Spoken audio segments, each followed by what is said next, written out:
Hello guys, Abhyuday Mirza केंद्र में आप सभी का स्वागत है। आज के इस लेक्चर में हम करंट अफेयर कवर करेंगे और आज के लेक्चर में यूपीएससी, यूपीपीसीएस या फिर आप किसी अदर स्टेट सिविल सर्विसेज की अगर तैयारी कर रहे हैं तो उसके लिए भी ये इम्पोर्टेंट करंट अफेयर होने वाला है। सबसे पहले आप लोग ज़्यादा से ज़्यादा लोग जुड़ जाइए और अपनी अटेंडेंस आप अपनी अटेंडेंट कमेंट बॉक्स में दीजिएगा और स्टडी से रिलेटेड अगर कोई भी आपको कमेंट करना है तो वो आप लाइव चैट बॉक्स में कीजिएगा। ओके, सबसे पहले तो ये बता दीजिएगा आपको आवाज आ रही है क्लियर?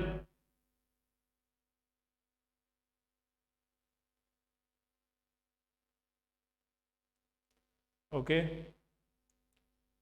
चलिए फिर स्टार्ट करते हैं आज का लेक्चर। आज का पहला टॉपिक है कि उत्तर प्रदेश सरकार द्वारा नई जनसंख्या नीति की घोषणा की गई है।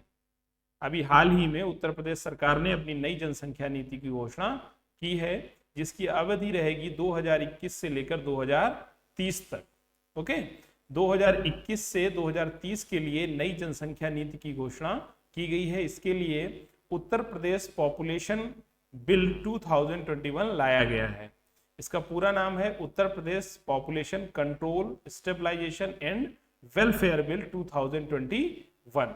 इसमें एक प्रावधान और किया गया है कि जो लोग जनसंख्या नियंत्रण करने में मदद करेंगे सरकार की, उन्हें प्रोत्साहन देने का प्रावधान भी इसमें किया गया है। उत्तर प्रदेश ने जो नई जनसंख्या नीति लाई है। जरूरत क्यों है नई जनसंख्या नीति की? देखिए, किसी भी देश में नई जनसंख्या नीति की या प्रदेश में जनसंख्या नीति की जरूरत इसलिए पड़ती है, क्यों? क्योंकि किसी भी देश या प्रदेश के पास या स्टेट के पास अपने आर्थिक संसाधन लिमिटेड होते हैं और उन आर्थिक संसाधनों को अपने लोगों के लिए, उनके वेलफेयर के काम करने के लिए क्या होगा, उस पर दबाव बढ़ता चला जाएगा। इस दबाव को कम करने के लिए और लोगों को या नागरिकों को अच्छा जीवन के लिए, उनके मूलभूत उनकी आवश्यकताओं को पूरी करने के लिए हमें जो जनसंख्या बिल है इसकी जरूरत पड़ती है। आपको पता है कि पारिस्थितिकी और उत्तर प्रदेश की जो पारिस्थितिकी है या जो उत्तर प्रदेश में आर्थिक संसाधन है उनकी लिमिटेशन है। एक बहुत अनाप शनाप उत्तर प्रदेश में ना तो आर्थिक संसाधन है, ना फिर यहाँ की ज्योग्राफी ऐसी है। ओके, तो इसमें लिमिटिंग है। अब अगर और आपको पता है कि यूपी की जनसंख्या भारत में नंबर 1 है, फर्स्ट नंबर पर यूपी की जनसंख्या आती है। अब अगर यूपी के सभी लोगों को या नागरिकों को उनकी मूलभूत आवश्यकताएं पूरी करनी, मूलभूत आवश्यकताओं में क्या आता है? भोजन, कपड़ा और मकान। लेकिन सिर्फ यहीं तक ये मूलभूत आवश्यकताएं सीमित नहीं है। हमने इसके साथ उत्तर प्रदेश सरकार ने शिक्षा को भी जोड़ा है और इसके अलावा जीवन यापन के अवसरों को भी इसमें जोड़ दिया गया है। इसके अलावा घर में बिजली मिलनी चाहिए, इसको भी इसमें जोड़ा गया है। ये मूल आवश्यकताएं हैं लोगों को आज 21वीं सदी में अपना जीवन जीने के लिए। भोजन होना चाहिए, साफ पानी, सिर्फ पानी से काम नहीं चलेगा, साफ पानी, अच्छा घर, गुणवत्ता वाली शिक्षा, जीवन यापन के बेहतर अवसर और घर में बिजली होनी चाहिए। इसलिए जनसंख्या को नियंत्रण करना आवश्यक हो जाता है उत्तर प्रदेश के अंदर। क्या लक्ष्य निर्धारित किए गए हैं उत्तर प्रदेश जनसंख्या बिल के अंतर्गत? देखिए, कुछ लक्ष्य निर्धारित किए गए हैं। पहला लक्ष्य है कि 2026 तक कुल प्रजनन दर को 2.7 से घटाकर 2.1 करना है और 2030 तक इस प्रजनन दर को 1.7 तक सीमित कर देना है। वर्तमान में 2011 की जनसंख्या में जो कुल प्रजनन दर था वो 2.7 था। इसे घटाकर कितना करना है? 2.1 करना है 2026 तक और 2030 तक इसको 1.7 के स्तर पर ले आना है। इसके अलावा जो आधुनिक गर्भ निरोधक प्रचलन है, जो आधुनिक गर्भ निरोधक तरीके हैं, उनका उपयोग बढ़ाना है। जैसे वर्तमान में 31.7 से बढ़ाकर 2026 तक 45 लाना है और 2030 तक इसको 52 तक लेकर आ जाना है। ओके, तो आधुनिक गर्भ निरोधक जो तरीके हैं उनका इस्तेमाल करना। इसके अलावा पुरुषों द्वारा उपयोग किए जाने वाले जो गर्भ निरोधक तरीके हैं उनमें भी वृद्धि करना, उनको बढ़ाकर 2026 तक 10.8 से 15.1 ले जाना और 2030 तक 16.7 ले जाना। ये आंकड़े आपके लिए बहुत महत्वपूर्ण हो जाते हैं, इनको बिल्कुल याद कर लीजिएगा। और मातृ मृत्यु दर को घटाना 197 के स्तर से 150 तक ले जाना और उससे भी नीचे 98 तक ले जाना, और शिशु मृत्यु दर को 43 से घटाकर 32 और 32 से घटाकर 22 तक ले जाना। ओके, 2026 तक 32 करना और 2030 तक 22 तक करना। एवं 5 वर्ष से कम आयु के शिशुओं की मृत्यु दर को 47 से घटाकर 35 और फिर 25 तक ले आना। ये बेसिक नई जनसंख्या नीति में हमारे लिए 2021 से 30 का लक्ष्य रखा गया है। 2 चरणों में इसको बांट दिया गया है, 2026 और 2030।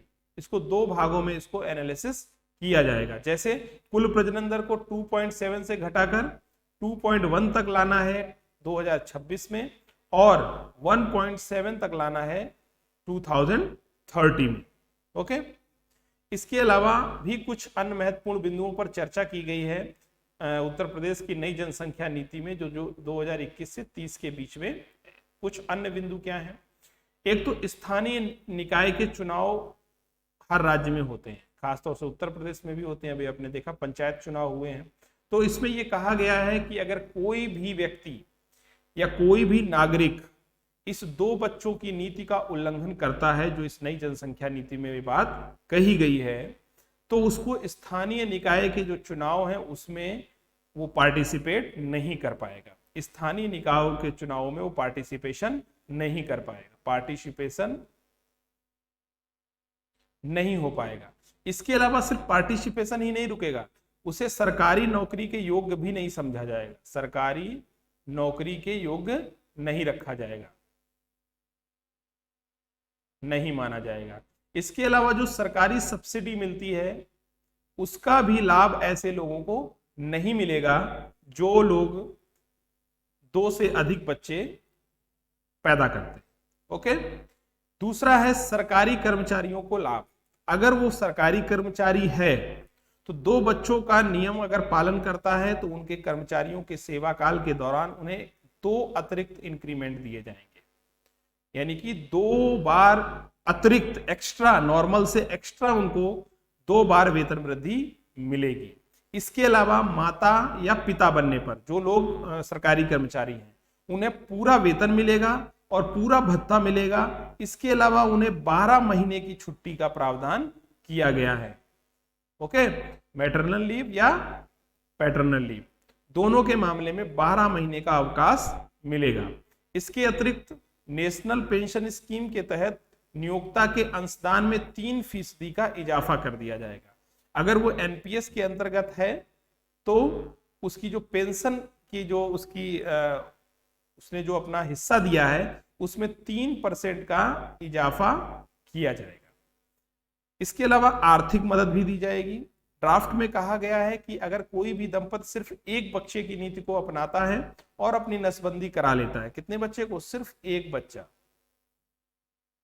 और नसबंदी करा लेता है तो सरकार उन्हें बेटे के लिए एक मुश्त 80,000 रुपए और बेटी के लिए 1 लाख रुपए की आर्थिक मदद देगी।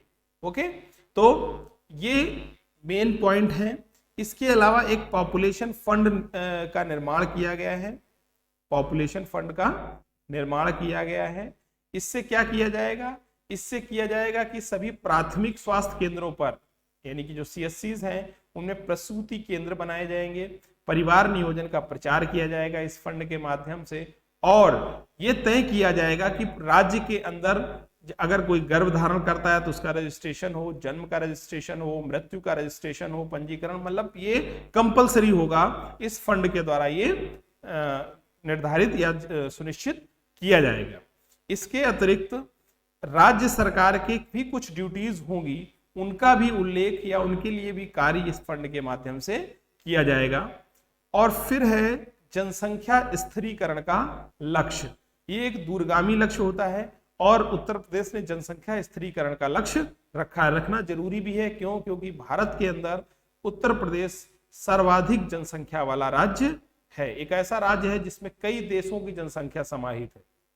तो जनसंख्या स्थिरीकरण को लक्षित करने के लिए यह मसौदा तैयार किया गया है और राज्य के विभिन्न समुदायों के बीच जनसंख्या का संतुलन बनाए रखने का प्रयास करेगा। देखिए ध्यान रखिएगा, विभिन्न समुदायों के बीच जनसंख्या संतुलन बनाए रखने का प्रयास करेगा। ये समुदाय का वर्ड जो है इसको ध्यान रखिएगा।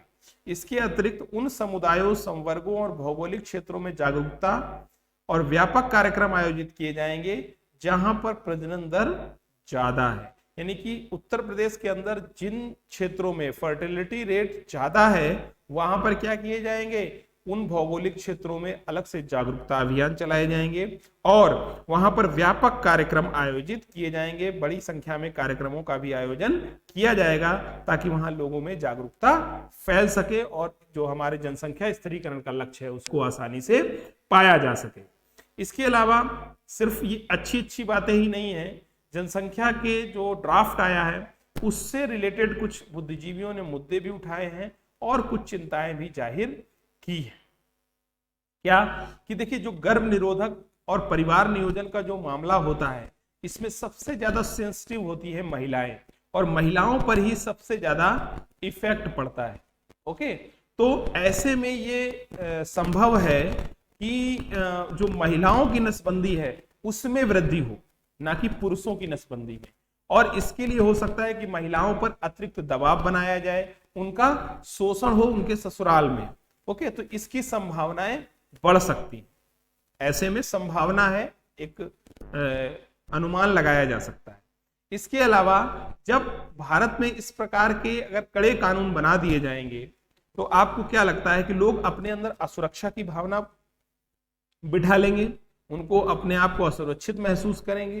ठीक है, अब चूंकि जनसंख्या या पुत्र या पुत्री होना ये किसी भी व्यक्ति का एक निजी मामला माना जाता है, लेकिन तब तक माना जाता है जब तक कि राज्य के संसाधनों का दुरुपयोग ना हो। ठीक है ना। अब ऐसे में क्या होगा कि लोगों में पुत्र की चाहत बढ़ जाएगी, क्योंकि पता है आपको भारत कैसा देश है, भारत एक पितृसत्तात्मक देश है। तो पुत्र की चाहत में क्या होगा कि वो गर्भपात कराना शुरू करा देंगे, भ्रूण हत्याएं जैसी कुप्रथाएं नहीं, कुप्रथाओं में वृद्धि भी हो सकती है। ऐसा क्यों होगा? क्योंकि आपको पता है कि भारत में पुत्र की प्राप्ति इसलिए भी जरूरी है, माना जाता है कि परिवार का कल्याण ही नहीं होता है, उद्धार ही नहीं होता है, उसको स्वर्ग की प्राप्ति तभी मिलेगी जब उसके यहाँ पुत्र होगा, ऐसा उसको मानना है। तो इस प्रकार की जहां प्रथाएं एस्टेब्लिश हैं और पितृसत्तात्मक समाज है, ठीक है ना, तो ऐसे में क्या होगा कि गर्भपात और कन्या भ्रूण हत्या जैसी समस्याओं में वृद्धि होने लगेगी। ओके, हालांकि सुप्रीम कोर्ट में 2 बच्चों की नीति से जुड़ी सुनवाई में केंद्र सरकार ने एक हलफनामा दायर किया था और कहा था कि भारत में परिवार नियोजन के लिए किसी भी तरीके से बल का प्रयोग नहीं किया जाएगा, बलपूर्वक तरीके से परिवार नियोजन को लागू नहीं किया जाएगा। ऐसे में जानकारों का मानना है कि सरकार कोई ऐसी नीति बनाए या ऐसे प्रावधान करे या ऐसा बिल लाए जिससे महिलाओं की जो निजता है उसका सम्मान बना रहे, महिलाओं की निजता का विशेष ध्यान रखा जाए। ओके,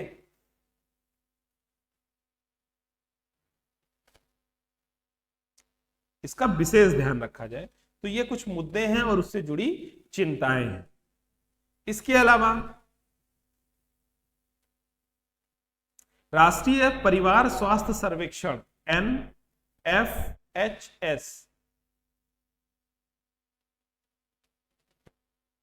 के आंकड़ों से यह पता चलता है कि अधिकांश राज्यों और कई शहरी क्षेत्रों में कुल प्रजनन दर पहले ही 2.1 के स्तर पर पहुंच गई है। उत्तर प्रदेश की अगर बात ना करें तब भी पहले ही कई राज्यों में 2.1 तक पहुंच गई है और सर्वाधिक आबादी वाले उत्तर प्रदेश में भी जो TFR है वो गिरा है, 1.1 अंक गिरकर 2.7 तक आ गया है। तो अब ऐसे समय में जबकि जनसंख्या दर में गिरावट दर्ज की जा रही है, तो ऐसे समय में किसी भी जनसंख्या कानून की जरूरत नहीं थी। और जब हम ऑलरेडी अपनी जनसंख्या का जो प्रजनन दर है उसमें घटाने में कामयाब हो गए हैं बिना किसी जनसंख्या कानून के, तो फिर इसकी आवश्यकता नहीं होनी चाहिए। इसके अलावा आप ये देखिए कि जनसंख्या वृद्धि को नियंत्रित करने के लिए आप साउथ इंडिया के जो स्टेट हैं उनके मॉडल को भी अपना सकते हैं। इसका मतलब क्या है? आर्थिक विकास करिए आप स्टेट का।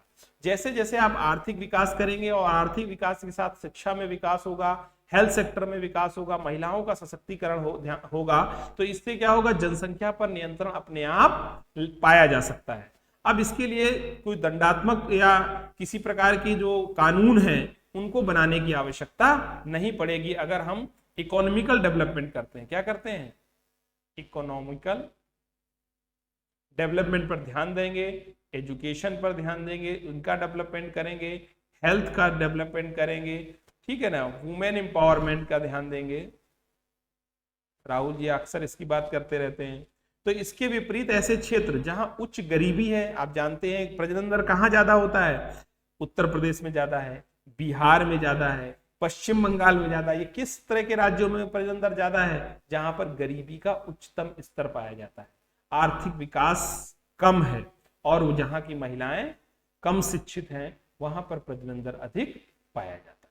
ओके, चलिए, तो ये तो था हमारी उत्तर प्रदेश में जो नई जनसंख्या नीति आई है, इसके बारे में आपने समझ लिया।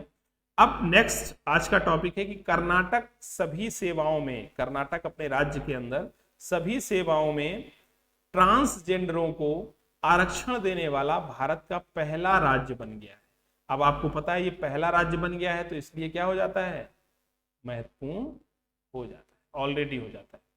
कर्नाटक सरकार ने हाल ही में सभी सरकारी सेवाओं में, सभी गवर्नमेंट सर्विसेज में जो ट्रांसजेंडर समुदाय हैं उनको 1% आरक्षण देने की बात की है। कितनी, 1% आरक्षण देने की बात की है। और कर्नाटक ऐसा करने वाला देश का पहला राज्य बन गया है, ऐसा करने वाला पहला राज्य बन गया है। क्या अधिसूचना जारी की गई है कर्नाटक राज्य के द्वारा कि सभी सामान्य और साथ ही तीसरे लिंग के लिए आरक्षित श्रेणियों में 1% आरक्षण दिया जाएगा।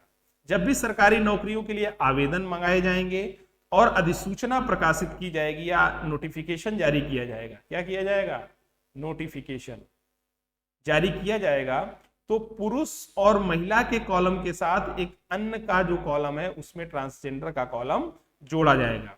अधिसूचना में यह भी कहा गया है कि चयन की प्रक्रिया में ट्रांसजेंडरों के साथ कोई भेदभाव नहीं होना चाहिए, ऐसा सरकार ने जो अधिसूचना जारी की है उसमें कहा है। इसके अलावा कर्नाटका ने कहा है, कर्नाटका के अलावा 2014 में अगर बात देखेंगे आप, तो भारत में सुप्रीम कोर्ट ने भी थर्ड जेंडर को मान्यता दे दी थी और इसके साथ ही भारत किन्नरों को ऐसा दर्जा देने वाला दुनिया का पहला देश बन गया। ओके, कब, 2014। ओके, चल, अब एक नेक्स्ट टॉपिक है फ्रेजाइल एक्स सिंड्रोम। टॉपिक का नाम है, ये साइंस से रिलेटेड टॉपिक है, इसको ब्रीफ में समझने की कोशिश करेंगे।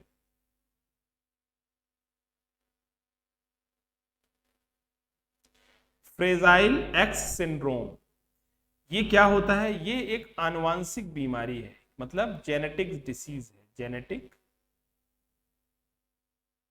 डिसीज है, जेनेटिक डिसीज है। इसके अंदर क्या होता है कि इसके अंतर्गत जो बौद्धिक दुर्बलताएं हैं, यानी कि इंटेलेक्चुअल डिसेबिलिटीज आ जाती हैं, यानी कि दिमाग या मस्तिष्क से संबंधित जो बीमारियां हैं वो इसमें बढ़ जाती हैं, जैसे ऑटिज्म, स्पीच डिले, धीरे बोल पाना, अटेंशन डेफिसिट, ध्यान न दे पाना, हाइपर एक्टिविटी डिसऑर्डर। ओके, तो ये इसी के कारण बनती हैं, फ्रेजाइल एक्स सिंड्रोम के कारण इस तरह की बीमारियां आ जाती हैं। और लगभग 25% जो मरीज जिनमें दौरे की समस्या होती है, जिन्हें दौरे आते हैं, उनमें भी फ्रेजाइल एक्स सिंड्रोम की समस्या होती है।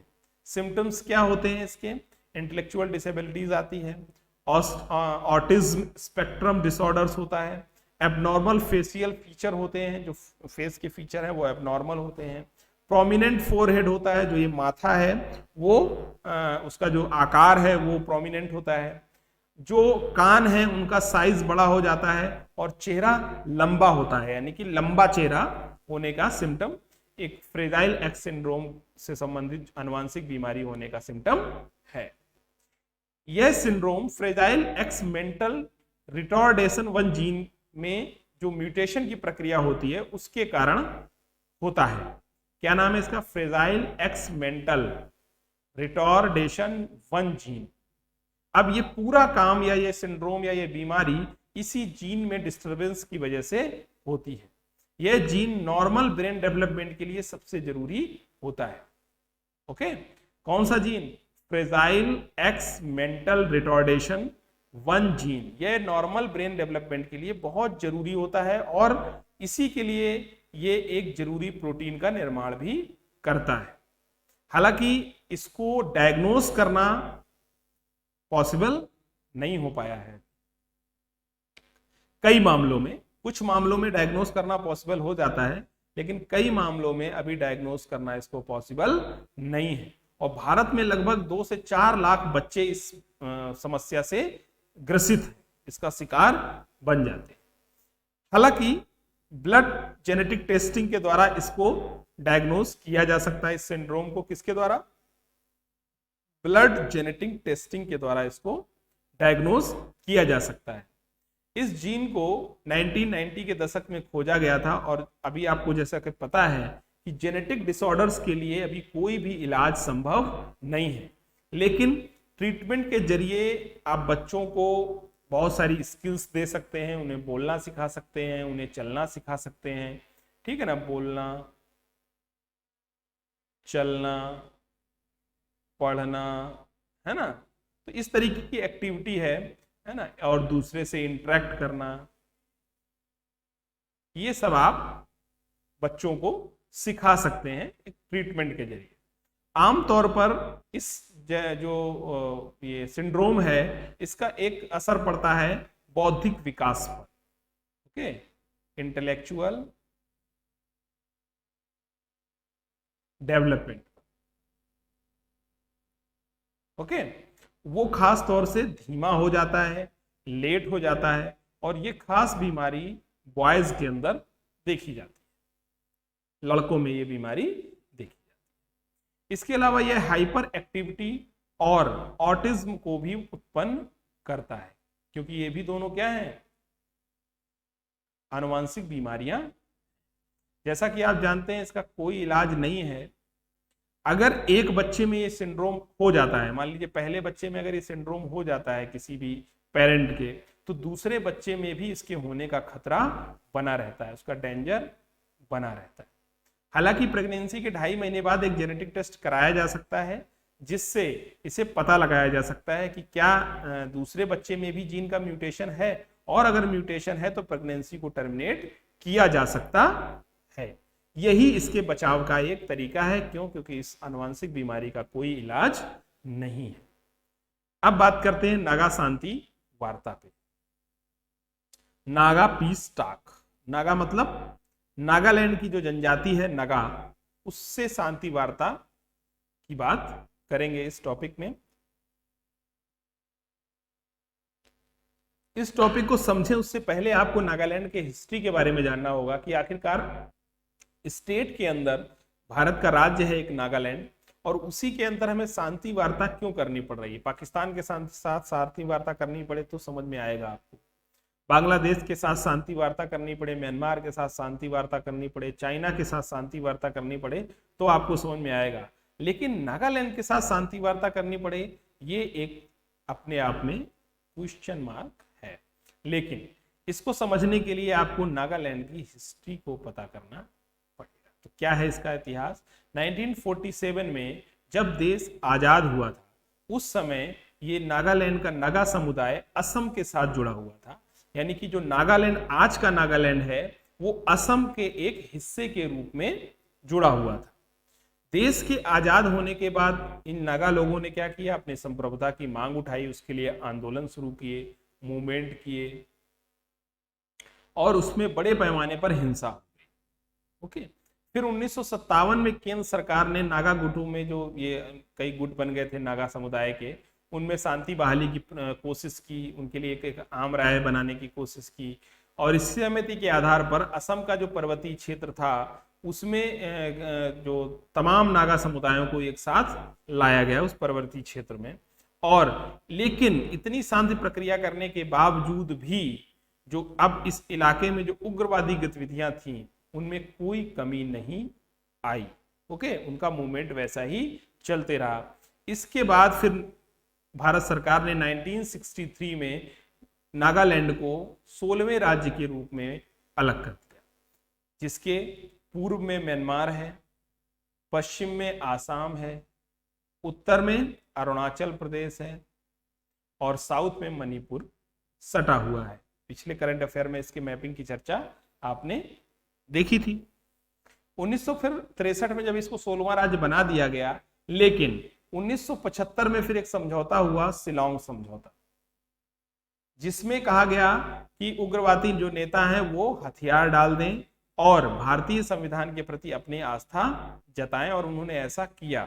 लेकिन ये जो शांति थी वो बहुत लंबे समय तक नहीं चल पाई, बहुत थोड़े समय तक ही रही, और फिर से 1980 में राज्य में फिर से जो उग्रवादी एक्टिविटीज थी वो बढ़ने लगी, और 1980 के दशक में ही एक उग्रवादी संगठन national socialist council of Nagaland NSCN का गठन कर दिया गया।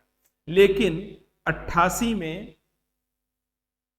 एक हिंसक झड़प के बाद NSCN का विभाजन हो गया, एक हो गया NSCN IM और एक हो गया NSCN K।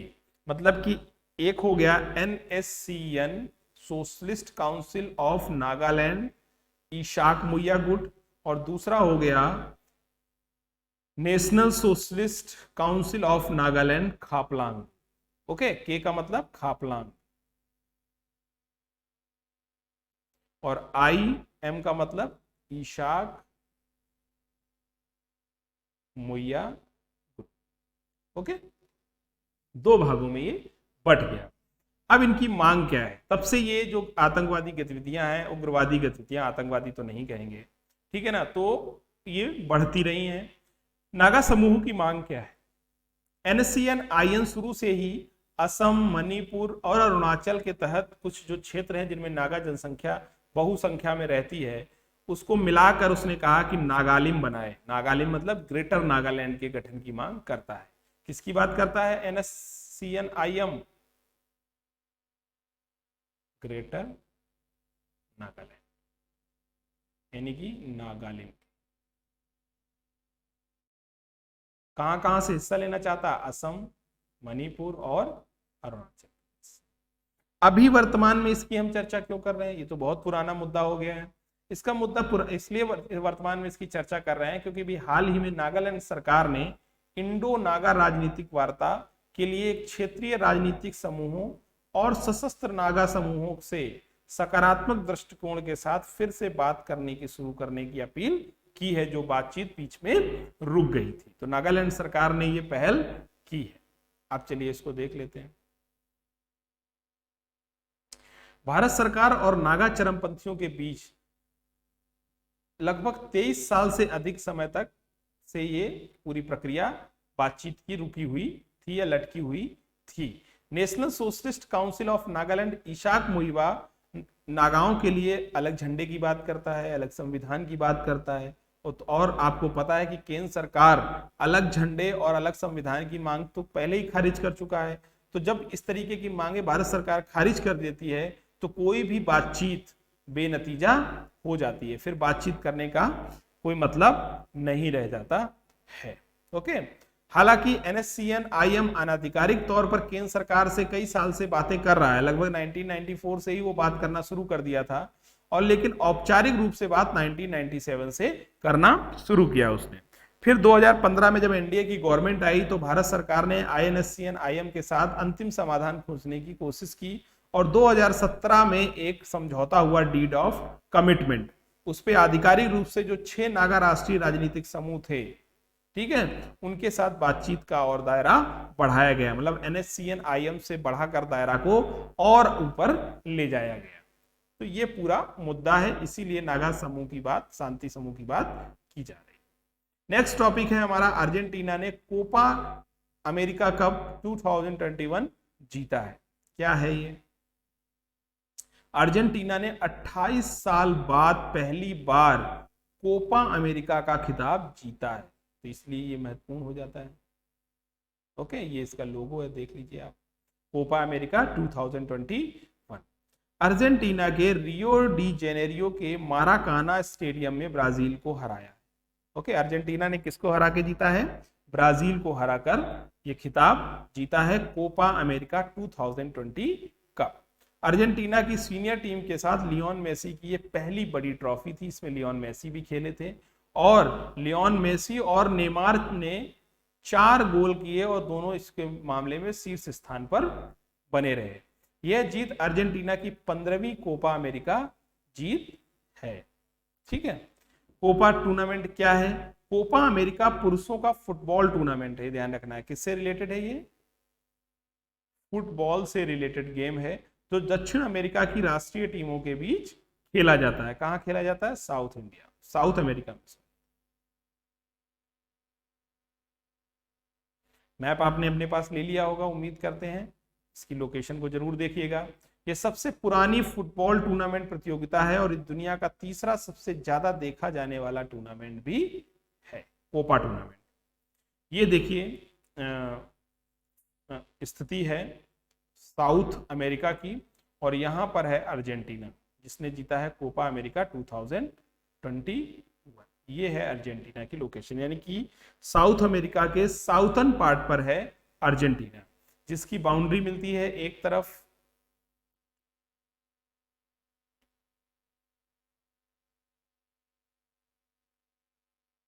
अटलांटिक ओशियन से, दूसरी तरफ चिली से, नॉर्थ में बोलेविया और पराग्वे और उरुग्वे से।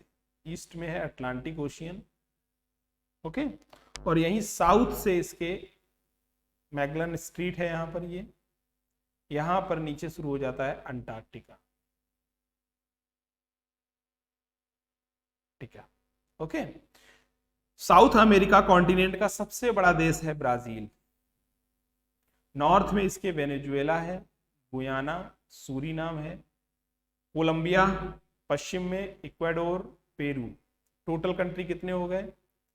1 2 3 4 5 6 7 8 9 10 11। एक कंट्री कोई और है इसमें जो मिस हो रहा है।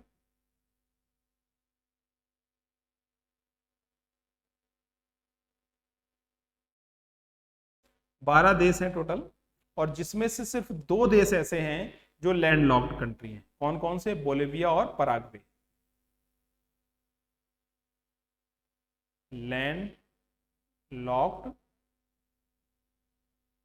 कंट्री कौन कौन सा है? Bolivia and Paraguay. Okay, 2 country ऐसे हैं। बाकी और सबसे ज्यादा जो देश सीमा लगाता है वो है ब्राजील। आप ब्राजील की स्थिति देखिए, ये है, और ब्राजील में केवल चिली की सीमा नहीं मिलती है। देखिए ये है, चिली की बाउंड्री ब्राजील से नहीं मिलती है, बाकी सारे देशों की बाउंड्री ब्राजील से टच करती है। तो ब्राजील का आकार बहुत बड़ा है। अर्जेंटीना के मामले में और थोड़े से कुछ फैक्ट देख लेते हैं। अर्जेंटीना दक्षिण अमेरिका में स्थित एक देश है जो क्षेत्रफल की दृष्टि से दक्षिण अमेरिका का ब्राजील के बाद दूसरा सबसे बड़ा देश है। पहले पे ब्राजील और second largest Argentina. Okay, Argentina की आकृति एक अधोमुखी त्रिभुज के आकार की है, ऐसी है, ट्राइंगल के आकार की है। देखिए ये है ना, ट्राइंगल के आकार की है, जो लगभग 2600 किलोमीटर चौड़े आधार से दक्षिण की ओर सकरा होता चला जाता है। उत्तर में यह बोलिविया और पराग्वे, और पूर्व में यह उरुग्वे तथा ब्राजील से, और पश्चिम में चिली देश से घिरा हुआ है। अर्जेंटीना का नाम अर्जेंटम से पड़ा है, जिसका अर्थ होता है चांदी। चांदी के लिए प्रयुक्त लैटिन तथा स्पेनिश पर रहवाची शब्द मतलब यही है, अर्जेंटम। ओके, या प्लाटा भी उसको कहा जाता है। तो ये अर्जेंटीना के बारे में बेसिक जानकारी हो गई। आप मैप रखिए और इसके बारे, अब यहाँ देखिए कि कौन कौन सी खदानें हैं और क्या कौन कौन सी इंडस्ट्री यहाँ पर डेवलप होती है। ओके, इसके अलावा आपको बताना है कि अर्जेंटीना की कैपिटल क्या है। चलिए बताइए, आपको 10 सेकेंड का समय दे रहा है, जल्दी से कमेंट करिए। अर्जेंटीना की कैपिटल क्या है?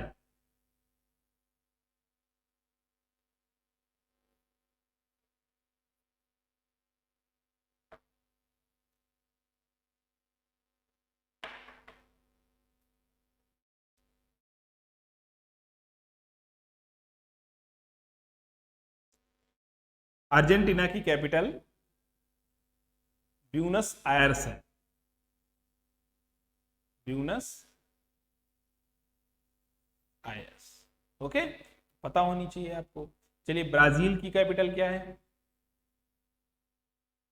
Rio de Janeiro?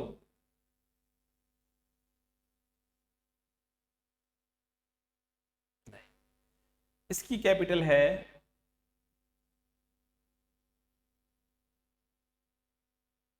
Brasilia. Okay, ऐसे ही पेरू की कैपिटल क्या है? लीमा। ऐसे ही आप कैपिटल देख लीजिएगा, Ecuador, Colombia, Venezuela, Guyana, Suriname, Chile, इनकी कैपिटल क्या है? उरुग्वे, पराग्वे, बोलीविया, इन सब की कैपिटल्स आपको जाननी जरूरी है। चलिए, नेक्स्ट टॉपिक है हमारा विश्व हेपेटाइटिस दिवस। विश्व हेपेटाइटिस दिवस 28 जुलाई को मनाया जाता है, विश्व हेपेटाइटिस डे। इस वर्ष जो इसकी थीम रही वो रही हेपेटाइटिस कैन नॉट वेट। बहुत इंपॉर्टेंट है ये, और डेट डायरेक्ट क्वेश्चन में पूछा था और थीम से रिलेटेड क्वेश्चन जरूर बनता है। Hepatitis can not wait. यह दिवस नोबेल पुरस्कार विजेता वैज्ञानिक डॉक्टर बारूक ब्लमबर्ग के जन्मदिवस पर मनाया जाता है, जिन्होंने हेपेटाइटिस बी वायरस की खोज की थी।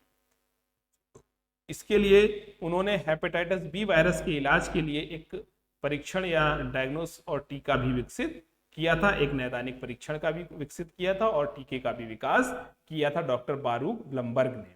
इसकी अब की बार थीम थी हेपेटाइटिस कैन नॉट वेट।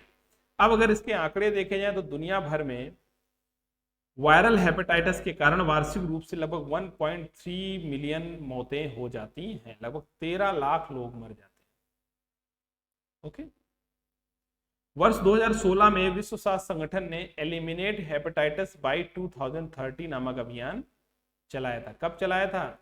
2016 में। और कब तक हेपेटाइटिस को एलिमिनेट करने का लक्ष्य रखा गया है? 2030 तक। वैसे ऐसे ही क्वेश्चन यूपीपीसीएस डायरेक्ट पूछता है। ओके, शुरुआती पहचान से जो स्कैनिंग है, ठीक है ना, वो मात्र एक और शुरुआती पहचान ही इस बीमारी से निपटने का तरीका है। इसके अलावा इससे निपटने का कोई तरीका नहीं है। हालांकि हेपेटाइटिस ए और बी के लिए टीके उपलब्ध हैं, इसके लिए वैक्सीन उपलब्ध है। वैक्सीन आजकल आप बहुत सुन रहे हैं, तो टीका क्या है? ये वही वैक्सीन है, हेपेटाइटिस ए और हेपेटाइटिस बी के लिए टीका उपलब्ध है। इसके बाद नेक्स्ट टॉपिक है हमारा एक्सरसाइज इंदिरा 21। क्या है ये एक्सरसाइज इंदिरा 20? ये भारत और रूस के बीच में होने वाला एक संयुक्त सैन्याभ्यास है, जिसका आयोजन अभी अगस्त 2021 में रूस के वेल्गोग्राद में किया जाएगा। कहां किया जाएगा? वेल्गोग्राद में किया जाएगा। रशिया की लोकेशन देख लीजिए, ये है रशिया। रशिया की कैपिटल है मॉस्को। और देखिए रशिया कई देशों से घिरा हुआ है।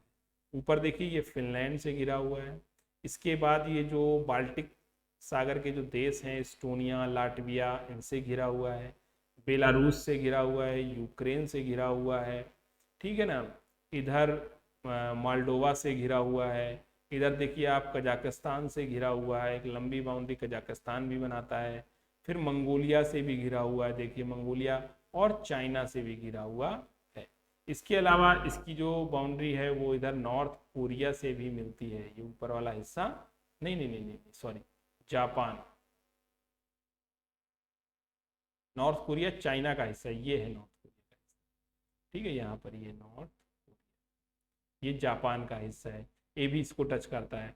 और अगर देखेंगे वाटर बाउंड्री के रूप से अलग होता है ये यूएसए से। अलास्का का क्षेत्र है ये, पहले ये रशिया का क्षेत्र था, बाद में ये यूएसए को इसने दे दिया था। ऊपर नॉर्थ में उसके आर्कटिक सी है। ओके, तो ये पूरी रशिया की लोकेशन हो गई। रशिया एकमात्र ऐसा देश है जो 2 कॉन्टिनेंट में पड़ता है, एशिया में भी, अफ्रीका में भी, सॉरी एशिया में भी और यूरोप में भी। इसका मोस्ट जो पॉपुलेटेड एरिया है वो यूरोप के हिस्से में ही है। ये देखिए, ये वाला जो हिस्सा है ये यूरोपीय हिस्सा है। हालांकि आप टर्की को भी जब देखेंगे तो इस्तांबुल यूरोपीय साइड में पड़ता है, और बाकी का टर्की आप देखेंगे तो एशिया के हिस्से में आ जाता है। ओके, चलो अब देखते हैं इंद्राभ्यास 21 के बारे में। इस सैन्य अभ्यास की शुरुआत 2003 में की गई थी, और इसमें बारी बारी से द्विपक्षीय नौसैनिक अभ्यास आयोजित करने की प्रक्रिया रखी गई थी। हालांकि पहला त्रिसेवा अन्यास यानी ट्राई सर्विसेज एक्सरसाइज, त्रिसेवा अभ्यास 2017 में कर दिया गया था, जब तीनों सेनाओं ने हिस्सा लिया था। और इससे पहले पिछला जो त्रिसेवा सैन्य अभ्यास था वो 2019 में हुआ था। अब 2021 में रशिया में होगा, और ये 2019 वाला बबीना झांसी के निकात, पुणे और गोवा में एक साथ आयोजित किया गया था। ओके, अभी 2021 वाला कहाँ किया जाएगा? 2021 वाला किया जाएगा रूस के वोल्गोग्राद में। इससे पहले भारत में हुआ था। अब ये जो सैन्य अभ्यास होते हैं इनका क्या महत्व है, ये सैन्य अभ्यास क्यों किए जाते हैं? देखिए, अंतर्राष्ट्रीय स्तर के सैन्य अभ्यासों में भाग लेना सदस्य देशों के बीच उच्चतम स्तर के विश्वास को बनाता है और उनमें आत्मविश्वास को भी बढ़ाता है। एक तरीके से ये भी एग्जाम होता है, और एग्जाम भी मत कहिए आप इसको, एग्जाम से पहले की जो प्रैक्टिस होती है वो ये सैन्य अभ्यास होते हैं। और जब आप प्रैक्टिस में अच्छा परफॉर्म करते हैं, दूसरे का अच्छा कोऑर्डिनेशन मिलता है आपको, तो फिर आप में विश्वास जगता है कि नहीं भाई आप अच्छा करेंगे एग्जाम में, और आप में आत्मविश्वास पैदा होता है कि आपने जो किया वो अच्छा किया। ओके, इसके अलावा चाहे संयुक्त अभियानों की स्थिति में कई सारी स्थितियां ऐसी आ जाती हैं जब ये संयुक्त अभियान बहुत उपयोगी हो जाते हैं, वो युद्ध के दौरान हो या युद्ध के अलावा भी ऐसी स्थितियां आ जाती हैं, जैसे कोई आपदा आ जाए, कोई मानवीय सहायता देनी पड़ जाए, या जब पैरेसी की समस्या होती तो एंटी पैरेसी जैसी चीजों को मतलब पैरेसी जैसी चीजों को रोकने के लिए एंटी पैरेसी के समय, तो इसके लिए भी जब हमें एक साथ एक मंच पे आना पड़ता है तब ये सैन्य अभ्यास बहुत महत्वपूर्ण भूमिका निभाते हैं। ओके, इसके अलावा इनका एक महत्व होता है रणनीतिक संकेत देना। लोग देखिए, हर देश दूसरे देश के अपने राष्ट्रीय हित होते हैं, इन राष्ट्रीय हित के कारण हर देश किसी न किसी दूसरे देश के साथ अपने रणनीतिक संबंधों को बनाता है। ये बायलैटरल जो संबंध होते हैं या ट्राइलेटरल संबंध या मल्टीलेटरल संबंध जब कोई देश बनाता है तो वो अपने देश के राष्ट्रीय हितों का ध्यान रखता है और अपनी रणनीति को ध्यान में रखकर बनाता है। अब जैसे हम रशिया के साथ ये अभ्यास कर रहे हैं तो कई सारा संकेत हो सकता है रणनीतिक, हम पाकिस्तान को संकेत देना चाहते हो, हम चाइना को कुछ संकेत देना चाहते हो, हम यूएस को भी कुछ संकेत देना चाहते हो सकता है हम यूएस को या चाइना को या पाकिस्तान को बैलेंस करने के लिए अभ्यास कर रहे हैं, तो ये इसका एक रणनीतिक महत्व होता है। इसके अलावा देख लीजिए, ये बहुत महत्वपूर्ण है, ये पूरी लिस्ट है, जल्दी से आप देखिए इसको। कुछ महत्वपूर्ण जो भारत अन्य देशों के साथ संयुक्त सैन्य अभ्यास करता है उनके नाम दिए गए हैं, एक नजर आप डाल सकते हैं इन पर। जैसे गरुण शक्ति इंडोनेशिया के साथ भारत करता है, गरुण शक्ति। एक्वेरिन मालदीव के साथ करता है। हैंड इन हैंड भारत का चीन के साथ संयुक्त सैन्य अभ्यास है। वोल्ड कुरुक्षेत्र ये सिंगापुर के साथ संयुक्त सैन्य अभ्यास है। मित्र शक्ति ये श्रीलंका के साथ सैन्य अभ्यास है। नोमैडिक एलिफेंट ये मंगोलिया के साथ सैन्य अभ्यास है भारत का। शक्ति किसके साथ दिखाएगा भारत? फ्रांस के साथ। एर्थ सूर्य किरण, सूर्य कहां से उगता है? नेपाल, पहाड़ी राज्य है पूरा, तो सूर्य किरण जो संयुक्त सैन्य अभ्यास है वो नेपाल के साथ भारत करता है। और युद्धाभ्यास भारत संयुक्त राज्य अमेरिका के साथ करता है। ये भी इसी प्रकार से होता है, एक वर्ष यहाँ एक वर्ष वहां। तो Garuda Shakti Indonesia, Ekuverin Maldives, hand in hand China, gold Kurukshetra Singapore, Mitra Shakti Sri Lanka, nomadic elephant Mongolia, Shakti France, Surya Kiran Nepal और युद्ध अभ्यास संयुक्त राज्य अमेरिका। ये तो हमारे हो गए इंपॉर्टेंट सैन्य अभ्यास। ये बहुत इंपॉर्टेंट है, इनकी लिस्टिंग आप कर लीजिएगा और इनको याद रखिएगा। एक सैन्य अभ्यास हमेशा पूछ ही लिया जाता है, ठीक है ना। चलिए, इसके बाद एक योजना है गरीब नवाज रोजगार योजना। ये अल्पसंख्यक मामलों के मंत्रालय ने इसे 2017 में शुरू किया था। अब इसके तहत एक्चुअली 371 अन्य प्रशिक्षण केंद्र खोले जाने हैं, इसलिए ये योजना चर्चा में बनी हुई है।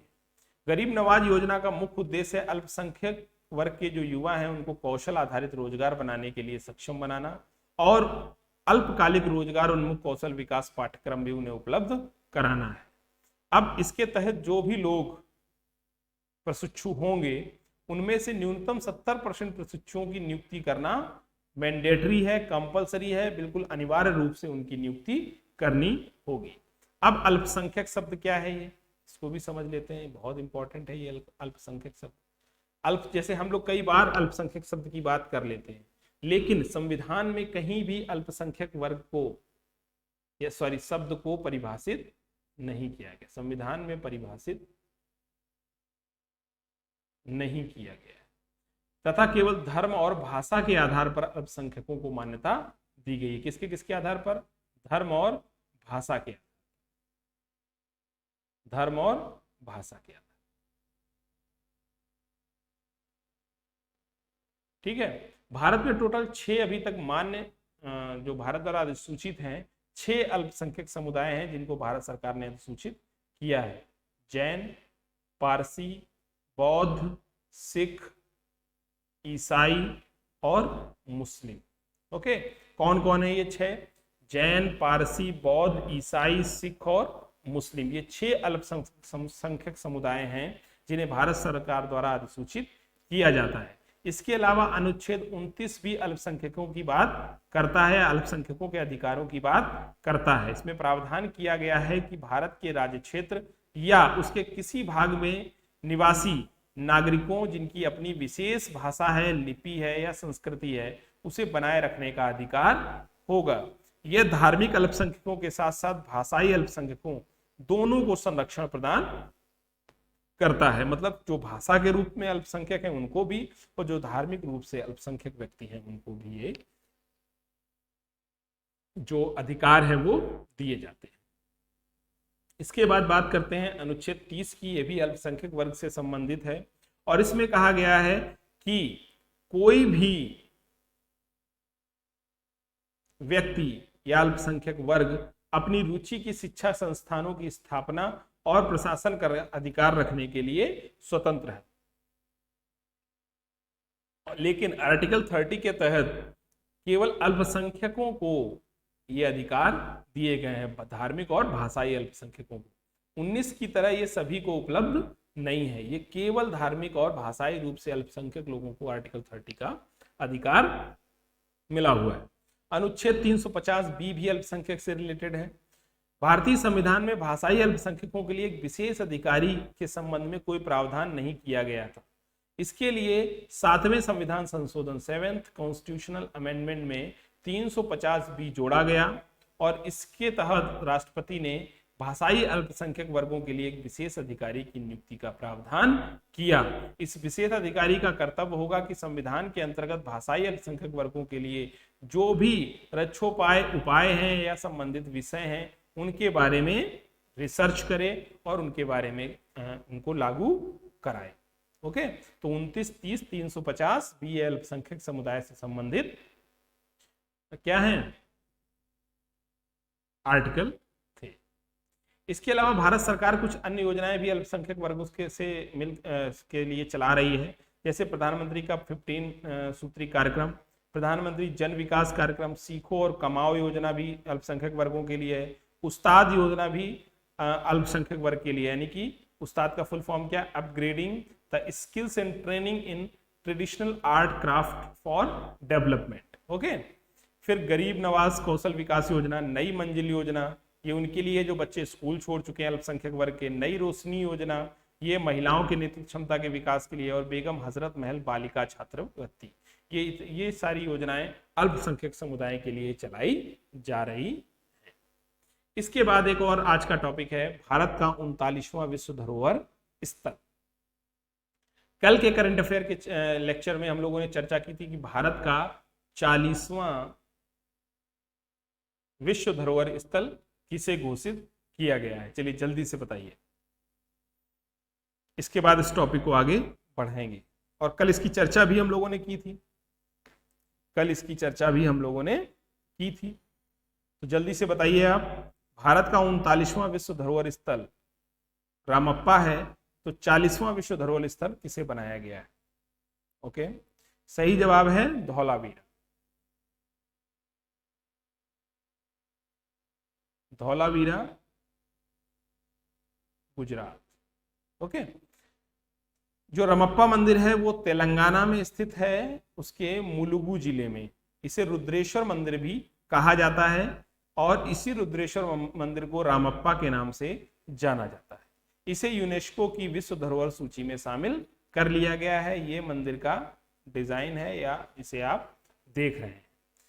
इसे 2019 के लिए यूनेस्को विश्व धरोहर स्थल के रूप में नामांकित करने का प्रस्ताव भेजा गया था। ओके, चलिए अब इसके बारे में आगे देखते हैं। रुद्रेश्वर मंदिर जो है, इसका निर्माण किसने कराया था? इसका निर्माण 1213 ईस्वी में 1213 ईस्वी में काकतीय साम्राज्य के शासनकाल के दौरान किया गया था। काकतीय राजा गणपति देव के एक सेनापति रेचारला ने या रेचारला रुद्र ने इसका निर्माण कराया था 1213 ईस्वी में। काकतीय साम्राज्य से संबंधित है रुद्रेश्वर मंदिर। इसके राजा गणपति देव के एक सेनापति थे रेचारला रुद्र, उन्होंने इसका निर्माण कराया था। यहाँ के स्थापित देवता है रामलिंगेश्वर स्वामी। यहाँ पर जिनकी मूर्ति है किसकी है? रामलिंगेश्वर स्वामी की मूर्ति है। 40 वर्षों तक मंदिर निर्माण किया रमप्पा ने, इसीलिए इनके नाम पर इसे रमप्पा मंदिर का नाम दे दिया गया। इनके मूर्तिकार का नाम रामप्पा था, तो इस मंदिर का नाम भी रामप्पा दे दिया गया। इसके बाद इसकी जो नींव है वो सैंड बॉक्स तकनीकी के तहत बनाई गई है, जिसमें फर्श, ग्रेनाइट जो है इनका इस्तेमाल किया गया है, और जो स्तंभ हैं वो बेसाल्ट चट्टानों से बने। सैंड बॉक्स तकनीकी क्या होती है? जिसके तहत रामप्पा मंदिर की नींव बनाई गई है। इसके तहत देखिए बड़े बड़े गड्ढे बनाए जाते हैं और उनको फिर भरा जाता है। पहले उसमें क्या क्या डाला जाता है? रेत, चूने के साथ गुड़ डाला जाता है, और एक हरण का फल होता है ब्लैक कलर का, उसको इसमें डाला जाता है। इसके बाद जो भूकंप जैसी अगर कोई स्थिति आती है तो सैंड बॉक्स तकनीक से यह नींव कुशन का काम करने लगती है, जिससे बिल्डिंग नहीं गिरती है, जिससे भवन नहीं गिरता है। ओके, फिर भूकंप के कारण होने वाले अधिकांश कंपन इमारत की वास्तविक नींव तक पहुंचने से पहले रेत से गुजरते हैं, और रेत से गुजरते समय क्या होता है कि जो भूकंप के जो कंपन हैं उन वो क्षीण हो जाते हैं। तो ये सैंड बॉक्स तकनीक है जिसके ऊपर रामप्पा मंदिर बना हुआ है, और ये भारत का 39वां विश्व धरोहर सूची का मंदिर या मॉन्यूमेंट है। 40वां हमारा धौलावीरा है जो गुजरात में स्थित है। इसके अलावा एक नया आज का टॉपिक है fit for 55 package. Pure UPSC के टॉपिक हैं, और अभी तक जो भी आप टॉपिक पढ़ रहे हैं बहुत महत्वपूर्ण टॉपिक हैं। इनके नोट्स आप अपने पास बनाएं। ओके, तो अब ये टॉपिक है फिट फॉर 55 पैकेज। क्या है ये? देखिए, इसे यूरोपीय संघ ने लॉन्च किया है, लाया है, एक प्रस्ताव लाया है जलवायु परिवर्तन को रोकने के लिए, जिसे नाम दिया गया है फिट फॉर 55 पैकेज।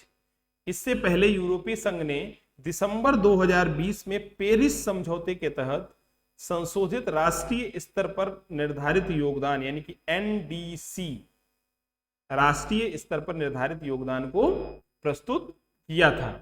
ये ईयू का स्ट्रक्चर है, देख लीजिएगा। अभी आगे बात कर लेंगे यूए की भी। चले पहले देखते हैं फिट फॉर 55 पैकेज क्या है।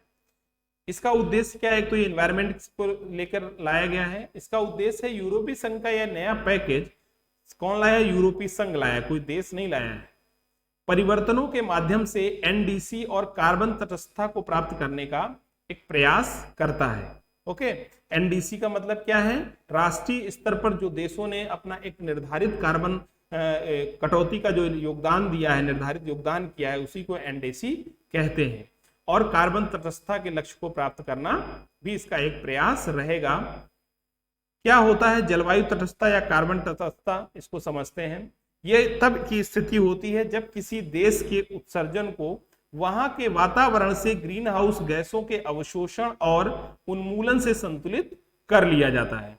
मतलब क्या है कि किसी देश में जो भी कार्बन उत्सर्जन हो रहा है उसको किससे संतुलित किया जाए? वहां के एनवायरमेंट से, वहां के ग्रीन हाउस गैसों के अवशोषण करने की क्षमता से उसको उन्मूलित कर लिया जाता है। इसे शुद्ध शून्य उत्सर्जन की स्थिति भी कहा जाता है, या इसे शुद्ध शून्य उत्सर्जन की स्थिति भी माना जाता है कि जितना कार्बन उत्सर्जित हो उतने को वहां का वातावरण सोख ले। ओके, क्या प्रस्ताव दिया गया है इस पर चर्चा कर लेते हैं। फिट फॉर 55 पैकेज में एक तो नवीकरणीय ऊर्जा का स्रोत, यह यूरोपीय संघ के ऊर्जा मिश्रण में नवीकरणीय स्रोत के बाध्यकारी लक्ष्य को 40% तक बढ़ाने, जो पहले 32% था उसको 40% तक बढ़ाने, और वर्ष 2030 तक ऊर्जा दक्षता में 36%, जो पहले 32.5 तक था, तक सुधार लाने का प्रस्ताव देता है। दूसरा, वाहन संबंधी कार्बन उत्सर्जन, क्योंकि आपको पता है कि वाहनों से जो कार्बन निकलता है वो एक बड़ी मात्रा में कार्बन का उत्सर्जन करता है। इसे वर्ष जो वाहन संबंधी कार्बन उत्सर्जन है, इसे वर्ष 2030 तक 55% तक और वर्ष 2035 तक 100% तक कम किया जाए। इसका मतलब क्या है कि 2035 तक पेट्रोल और डीजल के वाहनों को चरणबद्ध तरीके से खत्म कर दिया जाना चाहिए। इससे जो और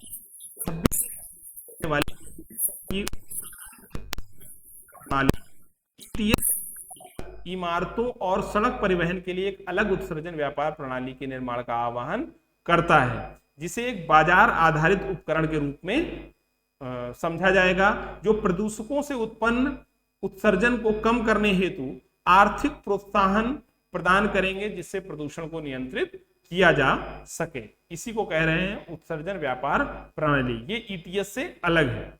फिर सामाजिक जलवायु कोष, इसके गठन की बात भी ईयू ने की है, यूरोपियन यूनियन ने की है। कम आय वाले नागरिकों और छोटे व्यवसायों को ईटीएस में समायोजित करने के लिए, उत्सर्जन व्यापार प्रणाली में इसमें समायोजित करने के लिए मदद के लिए यूरोपीय संघ एक सामाजिक जलवायु कोष, सोशल क्लाइमेट फंड का निर्माण करना चाहता है, जो इमारतों में क्या करेगा, नवीकरणीय जो टेक्नोलॉजीज हैं उनके लिए फंडिंग करेगा, कम कार्बन उत्सर्जन वाले इसके लिए वो प्रत्यक्ष आय सहायता को भी इसमें शामिल किया गया है। मतलब कि डायरेक्ट पैसा दिया जाए लोगों को, उनको सुविधा दी जाए, प्रोत्साहित किया जाए, इसकी भी चर्चा की है। इसके बाद अब इसका देख लेते हैं भाई क्या सही है क्या गलत है, विश्लेषण कर लेते हैं। आप चूंकि आप यूपीएससी की तैयारी कर रहे हैं तो आपको किसी पॉजिटिव या निगेटिव किसी एक थॉट की तरफ आगे नहीं जाना है। आपको अपनी अप्रोच को कैसा रखना है, बैलेंस रखना है, किसी को भी ना ऊपर करना है ना नीचे करना है। ओके, आपकी जो सोच है, आपकी जो वो थिंकिंग है, जिस प्रकार के ऑफिसर्स यूपीएससी को चाहिए तो वो कैसे चाहिए? जिनकी सोच कैसी हो? बैलेंस हो, किसी से प्रभावित ना हो या किसी के दबाव में ना हो। तो आपको अपनी सोच को बैलेंस करना है और प्रो रखना है। अपनी सोच को कैसा रखेंगे? प्रो रखेंगे। Pro environment, pro SC/ST, pro women, pro children. Okay, तो आपको सबके प्रति एक सकारात्मक रवैया आपके अंदर रखना है।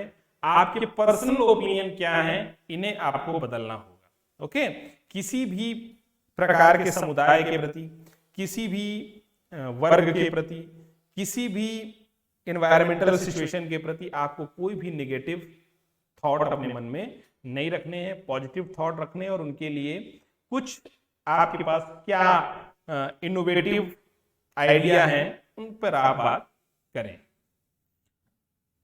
फिट फॉर 55 पैकेज, यूरोप को इलेक्ट्रिक कार, बैटरी, अब तटीय पवन उत्पादन, हाइड्रोजन पर चलने वाले विमान जैसी नई तकनीकों में आगे रख सकता है।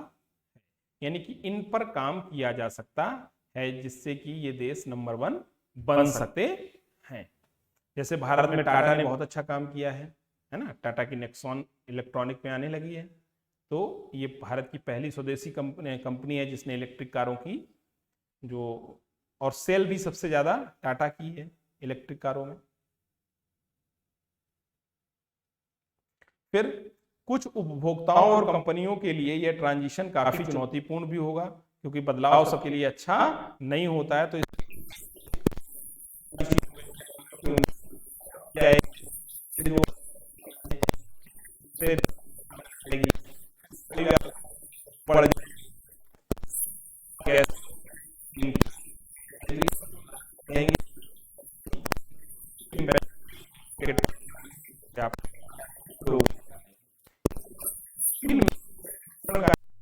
आकार दे सकता है जिसमें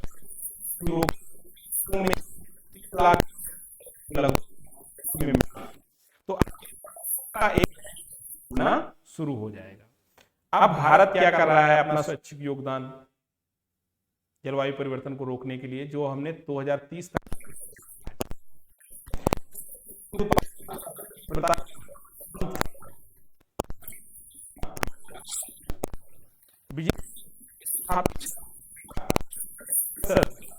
पास ईंधन स्रोतों से प्राप्त करने का लक्ष्य हमने रखा है। इसलिए हम सोलर पर काम कर रहे हैं और जो नवीकरण और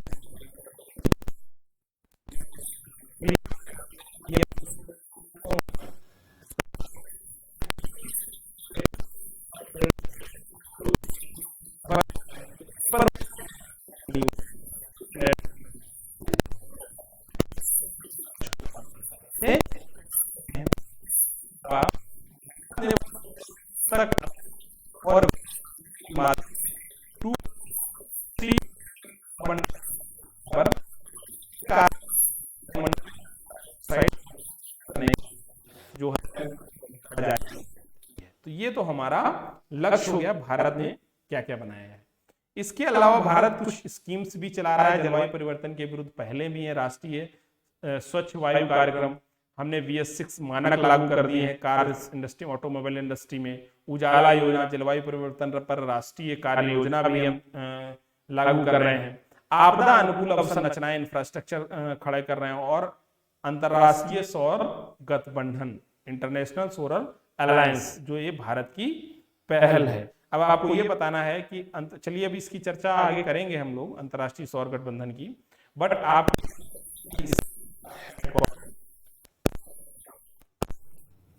ओके, अंतरराष्ट्रीय सौर गठबंधन का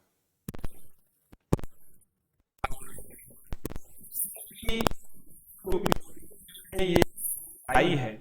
तो ये यूरोपीय यूनियन क्या है, EU का कंसेप्ट क्या है, यूरोपीय यूनियन क्या है? यूरोपीय यूनियन 28 देशों का समूह है जो संयुक्त रूप से इकोनॉमिकल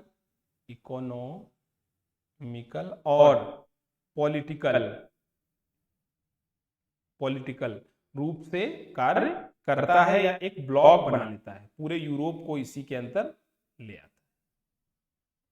ओके, इसके 19 सदस्य हैं जिनकी अपनी आधिकारिक मुद्रा के तौर पर वो यूरो का प्रयोग करने लगे हैं। जबकि 9 अन्य सदस्य यूरो का प्रयोग नहीं करते। मतलब 28 देशों में 19 देश यूरो का प्रयोग करते हैं अपनी मुद्रा के साथ, जबकि 9 देश नहीं करते हैं। बुल्गारिया, क्रोएशिया, चेक गणराज्य, Denmark, Hungary, Poland, Romania euro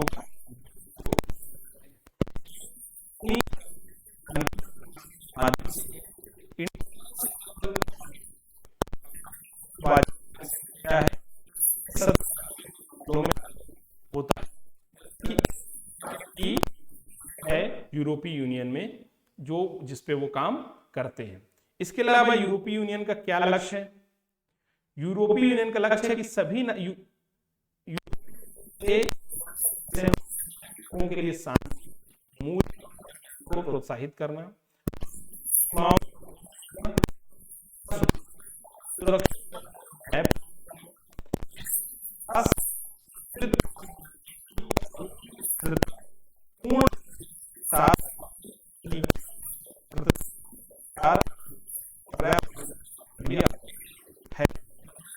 ये सतत विकास पर भी ध्यान देता है।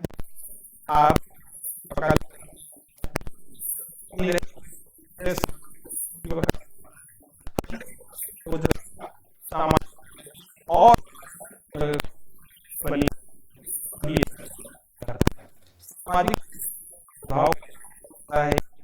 वैज्ञानिक एवं तकनीकी प्रगति को बढ़ावा देता है। इससे जो टेक्निकल इन्हेंसमेंट है वो बढ़ रहा है। ईयू देशों के मध्य आर्थिक, सामाजिक और क्षेत्रीय एकजुटता एवं समन्वय को बढ़ावा मिलता है। इसकी समृद्ध सांस्कृतिक और भाषाई विविधता का एक दूसरे से क्या होता है, सम्मान करते हैं। एक आर्थिक और मौद्रिक यूनियन की स्थापना जिसकी मुद्रा यूरो है। अब देखिए इतने सारे पॉजिटिव इसके पॉइंट हैं, लेकिन अगर इसकी इतिहास की बात करें, क्यों आखिरकार यूरोपीय यूनियन को बनाना पड़ा, इतनी एकल मार्केट डेवलप करना पड़ा। देखिए यूरोपीय यूनियन को बेसिकली माना जाता है कि मॉस्ट्रिच संधि 1992 से माना जाता है कि यहां से इसको फॉर्मेशन किया गया। इसे यूरोपीय संघ की संधि भी कहा जाता है। नीदरलैंड में है मॉस्ट्रिच, यहीं पर 7 फरवरी 1992 को इसको हस्ताक्षर किया गया था। इस संधि के तहत यूरोपीय संघ बनाया गया। यूरोप में एक नागरिकता बनाई गई, एकल नागरिकता बनाई गई, जिससे क्या होगा कि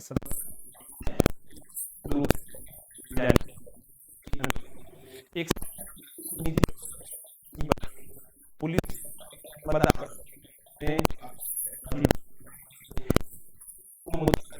किया गया। ठीक है, हालांकि इससे बढ़ते आर्थिक जो सहयोग है उस पर कई दशकों तक इसके परिणाम उस पर बातचीत होती रही थी। उसी का परिणाम था ये यूरो मुद्रा। इसके अलावा यूरोपीय केंद्रीय बैंक ईसीबी की स्थापना भी इस संधि के माध्यम से मॉस्ट्रिच संधि 1992 से की गई।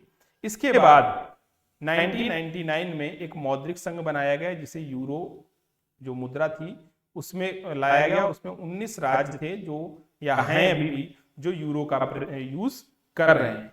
इस 19 राज्यों में कौन कौन है स्टेट्स में? Austria, Belgium, Cyprus, Estonia, Finland, France, Germany, Greece, Ireland, Italy, Latvia, Lithuania, Luxembourg, Malta, Netherland, पुर्तगाल, स्लोवाकिया, स्लोवेनिया और स्पेन इसके सदस्य हैं, यूरो परिवार के सदस्य हैं। यूरो संकट क्या है?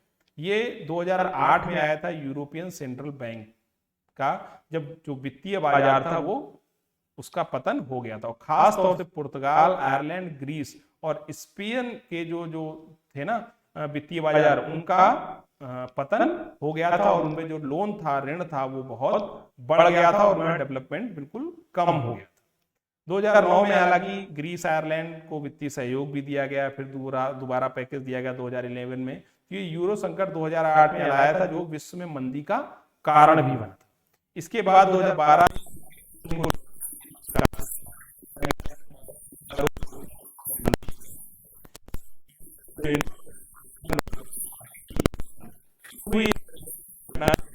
में आपने सुना होगा 2016 में यूके ने एक जनमत संग्रह और जनमत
कि मुख्यमंत्री की आर्थिक सलाहकार परिषद के प्रमुख अर्थशास्त्रियों को शामिल किया गया है। मुख्यमंत्री एम के स्टालिन, तमिलनाडु के मुख्यमंत्री कौन है? एम के स्टालिन की एडवाइजरी काउंसिल में कई और आर्थिक विशेषज्ञ शामिल हैं।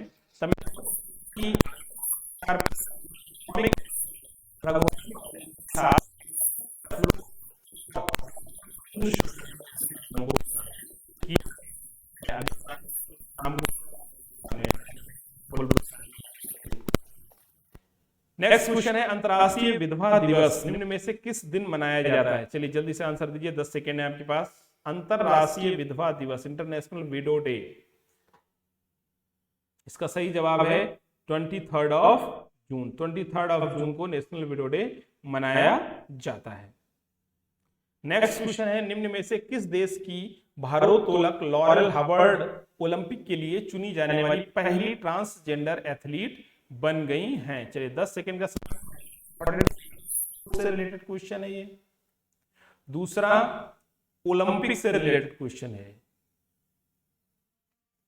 और फिर तीसरा ट्रांसजेंडर उसमें कोई शामिल हुई है, तो ये और भी महत्वपूर्ण हो जाता है। नाम है लॉरेल हबर्ड। क्या नाम है? Laurel Hubbard. Option Sri Lanka, New Zealand, Japan, Nepal. जल्दी से आंसर दीजिए। इसका सही जवाब है न्यूजीलैंड। ओके, न्यूजीलैंड की भारोत्तोलक हैं लॉरेल हबर्ड। ये पिक्चर में आप देख रहे हैं इनको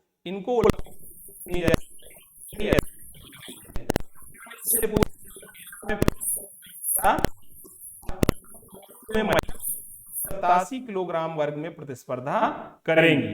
ट्रांसजेंडर एथलीटों पर अंतर्राष्ट्रीय ओलंपिक समिति की दिशा निर्देश ऐसे एथलीटों को कुछ निर्धारित शर्तों को पूरा करने के बाद ओलंपिक खेलों में हिस्सा लेने की अनुमति देते हैं, जिन्हें पुरुष से महिला में ट्रांजिशन किया जाता है।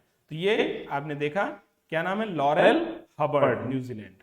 नेक्स्ट क्वेश्चन है, हाल ही में भारतीय नौसेना और किस देश की समुद्री आत्मरक्षा बल के जहाजों ने हिंद महासागर में संयुक्त सैन्याभ्यास किया है? चलिए जल्दी बताइए। 10 सेकेंड्स ओनली, 10 सेकेंड्स। भारतीय सेना और किस देश की समुद्री आत्मरक्षा बल ने हिंद महासागर में संयुक्त नौसैनिक अभ्यास किया है? इसका सही जवाब है जापान। भारत और जापान की सेनाओं ने हिंद महासागर में संयुक्त सैन्य अभ्यास किया है।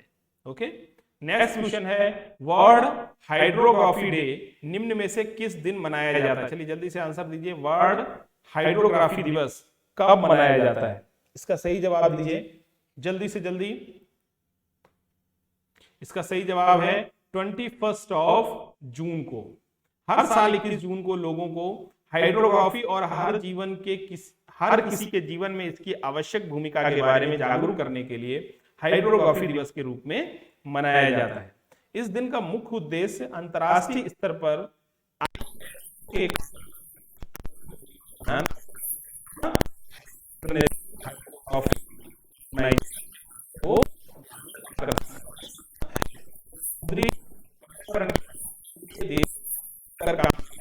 भर में सुरक्षित अंतर्राष्ट्रीय नेविगेशन की तलाश करने के लिए भी मनाया जाता है। अब की थीम क्या रही? 100 years of international cooperation in hydrography. ये 2021 वर्ल्ड हाइड्रोग्राफी की थीम थी। ये बहुत महत्वपूर्ण हो जाती है, इसको ध्यान रखिएगा आप लोग। संयुक्त राष्ट्र की तरफ से जारी ताजा रिपोर्ट के अनुसार 2020 में भारत दुनिया में सबसे ज्यादा एफडीआई हासिल करने वाला कौन से नंबर का देश बना है? चलिए जल्दी से आंसर।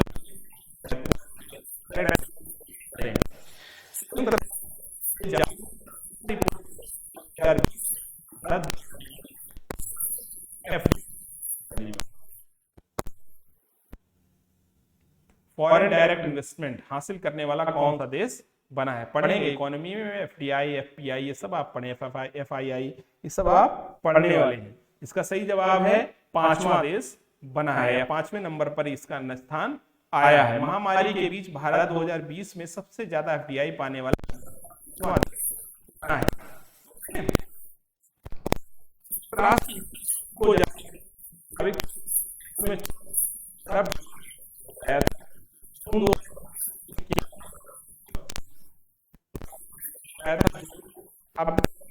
64,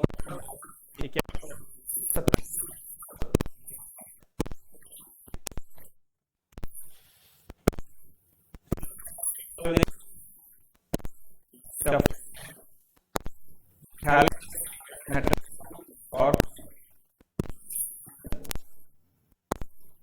एक भाषा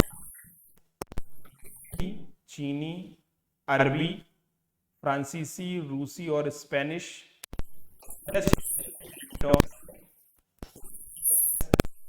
और अपना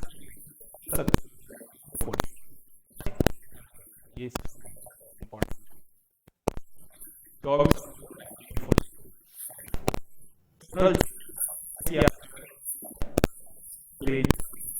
और स्पेनिश। नेक्स्ट क्वेश्चन, हाल ही में केंद्र सरकार ने किन 2 सरकारी बैंकों में 51% हिस्सेदारी बेचने की घोषणा की है? चलिए जल्दी से आंसर दीजिए। 51% हिस्सेदारी बेचने की घोषणा की है हाल ही में केंद्र सरकार ने। ऑप्शन बैंक, बैंक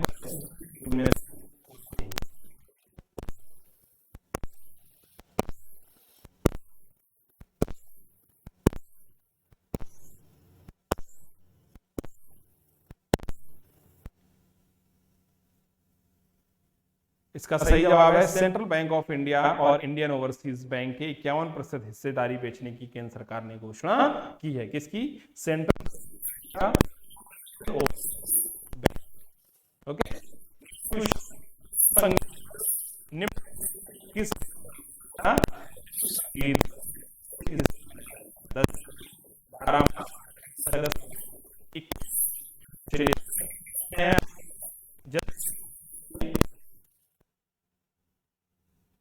इसका सही जवाब है 21 जून। प्रत्येक वर्ष 21 जून को विश्व संगीत दिवस मनाया जाता है। नेक्स्ट क्वेश्चन है, भारत और किस देश ने हाल ही में हाइड्रोजन टास्क फोर्स लॉन्च किया है? हाइड्रोजन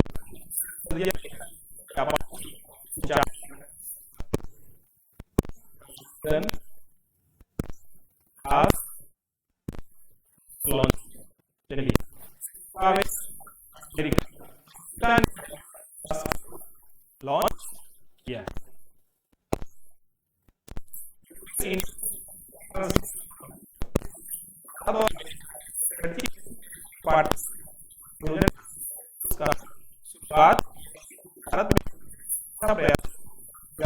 यह कार्यबल अमेरिका के ऊर्जा विभाग, केंद्रीय नवीन और नवीकरणीय ऊर्जा मंत्रालय और USISPF US India strategic partnership forum द्वारा लॉन्च किया गया है। यह कार्यबल डीकार्बोनाइजिंग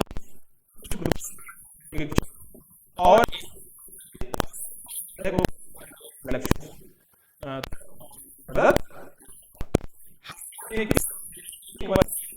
योग करने किस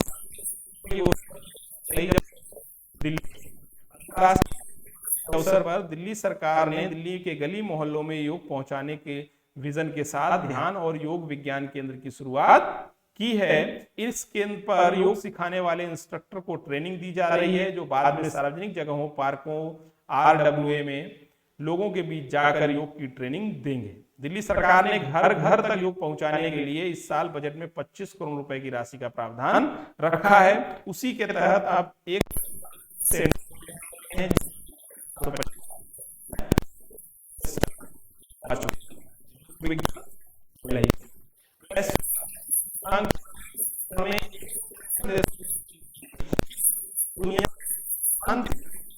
किया गया है, यानी कि शांत प्रिय देशों की सूची में कौन नंबर 1 है? ऑप्शन है नेपाल, आइसलैंड, भारत या फिर चीन। चलिए जल्दी से सही आंसर दीजिए। इसका सही जवाब है आइसलैंड। आइसलैंड दुनिया का सबसे शांति प्रिय देश है। वैश्विक शांति सूचकांक के 15वें संस्करण में टोटल 163 देशों में आइसलैंड को सबसे शांति प्रिय देश घोषित किया गया है। ओके, इस सूची में भारत को 135वां स्थान प्राप्त हुआ है। भारत को कौन सा स्थान प्राप्त हुआ है? 135वां स्थान प्राप्त हुआ है। जबकि भूटान को 22वां, नेपाल को 85, बांग्लादेश को 91, श्रीलंका को 95 और पाकिस्तान ही हमसे केवल पीछे रह गया है जिसे 150वां स्थान मिला है। ओके, तो भारत का 135वां है और नंबर 1 पर आइसलैंड है। बहुत महत्वपूर्ण बन जाता है ये प्रश्न, इसको आप नोट डाउन करके रखिएगा अपने पास। अंतर्राष्ट्रीय योग दिवस कब मनाया जाता है? बिल्कुल इजी क्वेश्चन है, इस पे समय नहीं लगाएंगे। इसका सही जवाब है 21 जून। 21 जून को अंतर्राष्ट्रीय योग दिवस मनाया जाता है। ओके, अंतर्राष्ट्रीय योग दिवस मनाने की पहल भारत ने की थी और पहली बार इसे 2015 में 21 जून 2015 में योग दिवस के रूप में मनाया गया था। इब्राहिम रईसी निम्न में से किस देश के राष्ट्रपति चुने गए हैं? चलिए जल्दी से सही आंसर दीजिए। इब्राहिम रईसी निम्न में से किस देश के राष्ट्रपति चुने गए हैं? Iran, Iraq, Israel, Kuwait. इसका सही जवाब है ईरान। ईरान के राष्ट्रपति ये चुने गए हैं। ईरान के कट्टरपंथी नेता इब्राहिम रईसी ईरानी राष्ट्रपति चुनाव में जीत हासिल करके वहां के राष्ट्रपति बने हैं। ओके, नेक्स्ट क्वेश्चन है, बीसीसीआई ने ओलंपिक खेलों में खिलाड़ियों की तैयारियों के लिए कितने करोड़ रुपए की मदद देने का घोषणा किया था? तो ओलंपिक गेम स्टार्ट हो गए हैं, लेकिन बीसीसीआई ने कितने पैसे देने की मदद की घोषणा की थी? 15, 10, 20, 14 करोड़ रुपए। इसका सही जवाब है 10 करोड़ रुपए की मदद देने की अपनी तरफ से की थी कि वह भारतीय ओलंपिक संघ और खेल मंत्रालय के अनुरोध पर ओलंपिक जाने वाले भारतीय दल की मदद के लिए 10 करोड़ रुपए देगा। बीसीसीआई की आपात परिषद बैठक के दौरान इस संबंध में फैसला लिया गया, जिसके बोर्ड अध्यक्ष सौरभ गांगुली और सचिव जयशाह ने हिस्सा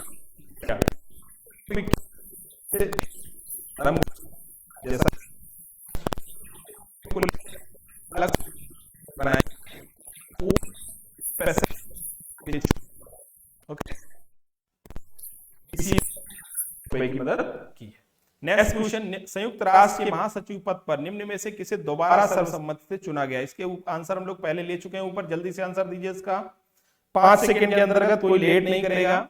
बान Ki Moon, doctor Mike Ryan, Antonio Guterres या फिर इनगर एंडरसन। क्या है इसका सही जवाब? इसका सही जवाब है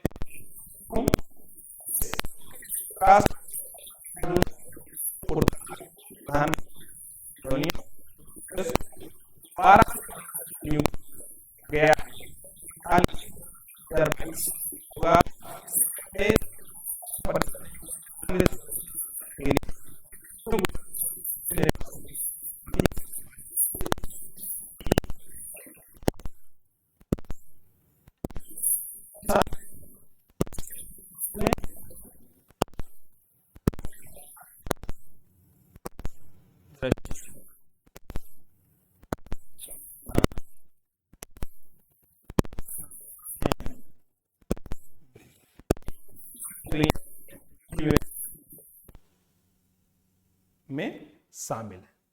नेक्स्ट क्वेश्चन है, निम्न में से कौन सी महिला खिलाड़ी टेस्ट मैच की दोनों पारियों में अर्धशतक बनाने वाली पहली भारतीय महिला एवं दुनिया की चौथी बल्लेबाज बन गई है? जल्दी से इसका सही जवाब दीजिए। पहली भारतीय महिला और दुनिया की चौथी बल्लेबाज बन गई है। ऑप्शन है स्मृति मंधाना, मिताली राज, हरमनप्रीत कौर और शेफाली वर्मा। जल्दी से इसका सही जवाब दीजिए। सही जवाब है इसका शेफाली वर्मा। भारतीय महिला बल्लेबाज है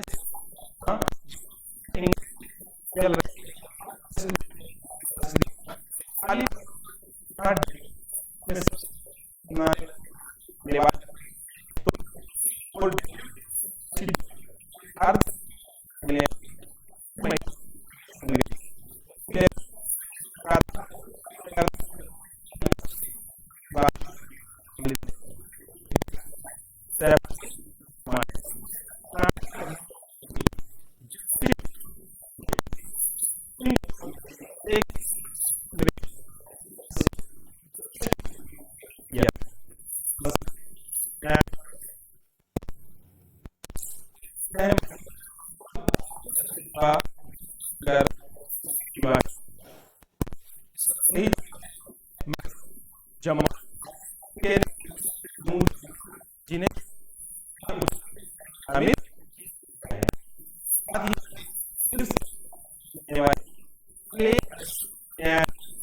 भी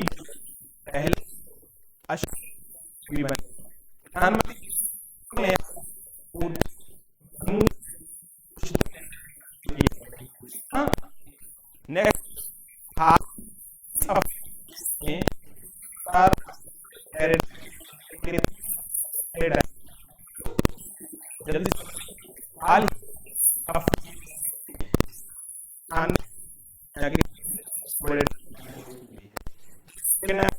कर दीजिए।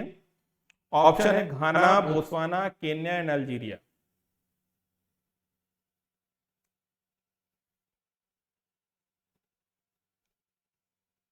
इसका सही जवाब होगा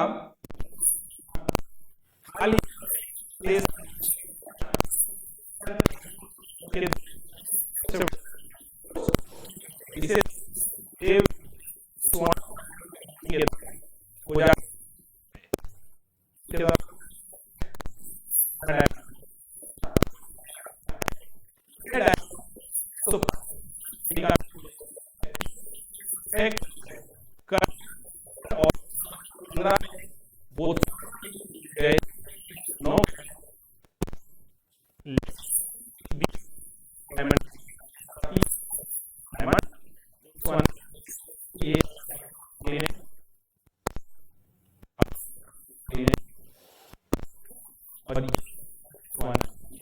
अफ्रीका। अभी देखते हैं इसको बड़े फिगर में देखते हैं क्या है, कहाँ इसकी लोकेशन है।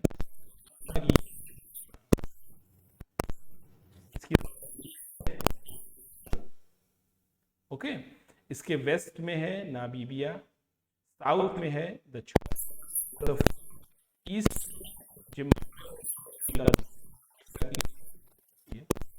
और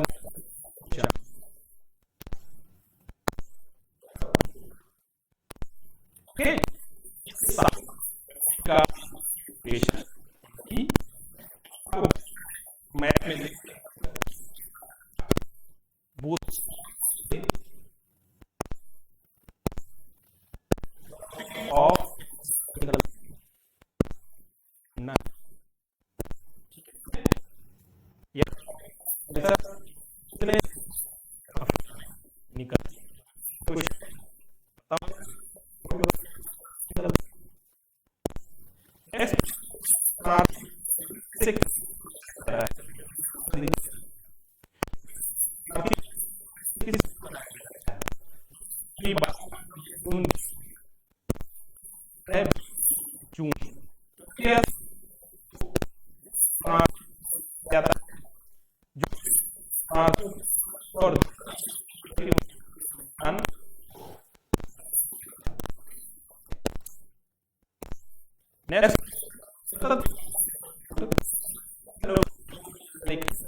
सतत विकास report, sustainable development report 2021, India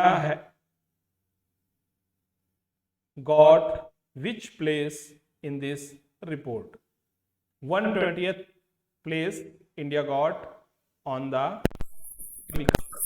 report.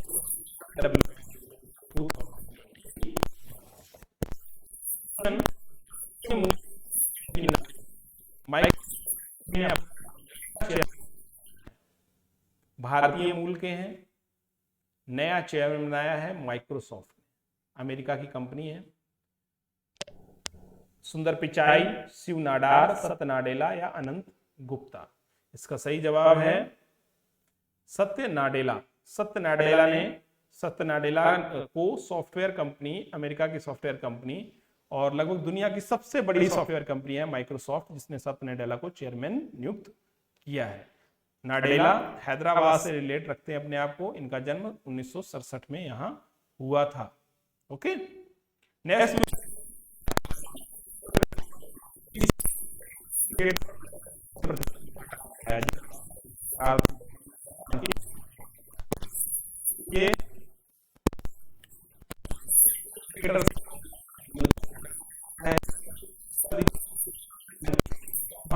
अंकित चौहान से आजीवन प्रतिबंध को हटा लिया गया। भारतीय क्रिकेट कंट्रोल बोर्ड ने अंकित चौहान पर लगे आजीवन प्रतिबंध को हटा लिया है।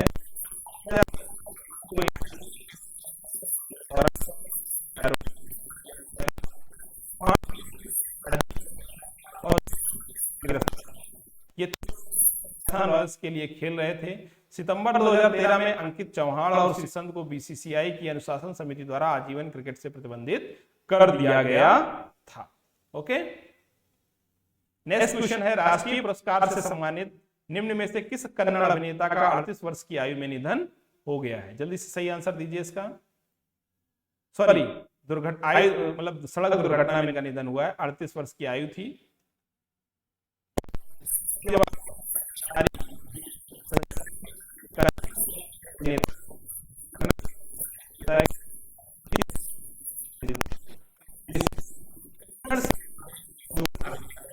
विजय, जिनका सड़क दुर्घटना में निधन।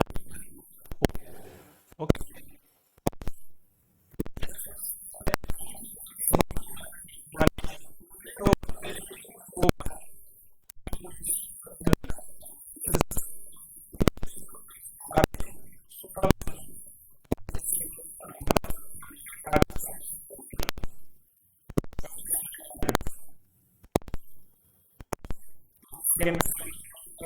5 सेकेंड, जल्दी से आंसर दीजिए। सही आंसर है इसका विनेश फोगाट। विनेश फोगाट, भारतीय महिला पहलवान विनेश फोगाट ने पोलैंड में 53 किलो भार वर्ग में स्वर्ण पदक जीता है। विनेश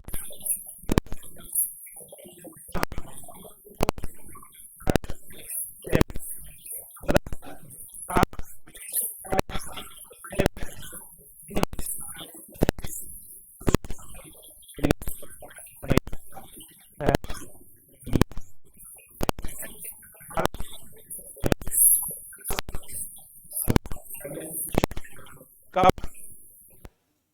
5 सेकंड का आंसर जल्दी दीजिए।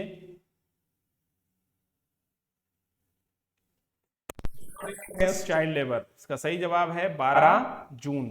12 जून को world day against child labour के रूप में मनाया जाता है। विश्व बाल श्रम निषेध दिवस की शुरुआत अंतरराष्ट्रीय श्रम संगठन यानी कि ILO द्वारा वर्ष 2002 में की गई थी। इस दिवस के आयोजन का मुख्य उद्देश्य बाल श्रम की वैश्विक स्थिति पर ध्यान केंद्रित करना है और बाल श्रम को पूरी तरह से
बच्चों